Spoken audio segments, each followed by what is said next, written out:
सूर्यदेव कुशवाहा। हम छौरी छियै बंगाली डीजे वाला के लगबै साली। हम के लगबोगे बता दे।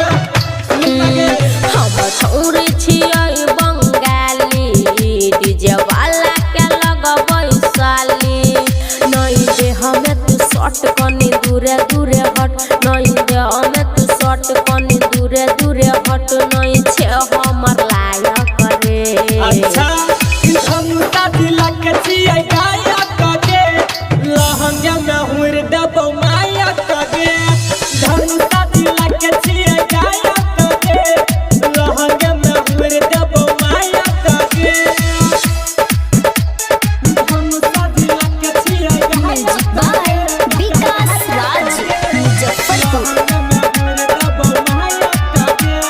Singh recording studio Musaharniya Nepal. छौरी छियै हम माल हसीना रे डीजे वाला के कर छियै पसीना रे। तोरा से कहियो नहीं पटतौ ई छोरी भले बजैबे तू के तनु बिना रे बुझले दूर रहिए। आने का तो पटाइया के छोड़बो छौरा छियै रंगदार के छौरी तोरा से पूछो नहीं कहब औरी।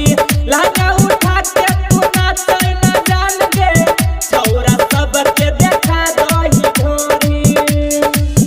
तू त छही बदमाश धके खार छही बास, तू त छही बदमाश धके खार छही बास। सुन छौरा ना लायक रे। धनुता दिला के छियै गायक गे लहंगा में हुर देबो मायक गे। धनुता दिला के छियै गायक गे लहंगा में हुर देबो मायक गे। धनुता दिला के छियै गायक गे विकास राज मुजफ्फरपुर। लहंगा में हुर देबो मायक गे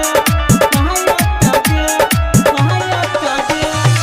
सुमन सोना के चलै छै नाम रे झूठो के पड़ै छै तू बदनाम रे। पड़ल रहै छै हमर पीछा घर में तोरा न छौ कोनो काम रे। भागले के रे छोड़ा। अच्छा प्यार बात छौ ऐसे सुनिए देव के यार बना ले डीजे वाला के भतार बना ले। चढ़ल जवानी के सुना के छौरिया हमरा संग में फायदा उठा ले। आगे सुन छोरा एकरा मूल तू त भेल छै बेकाबुल। सुन छोरा एकरा मूल तू त भेल छै बेकाबुल। छै चाचा विधायक कथी करतौ रे। धनुता दिला के छियै गायक गे लहंगा में हुर देबो मायक गे।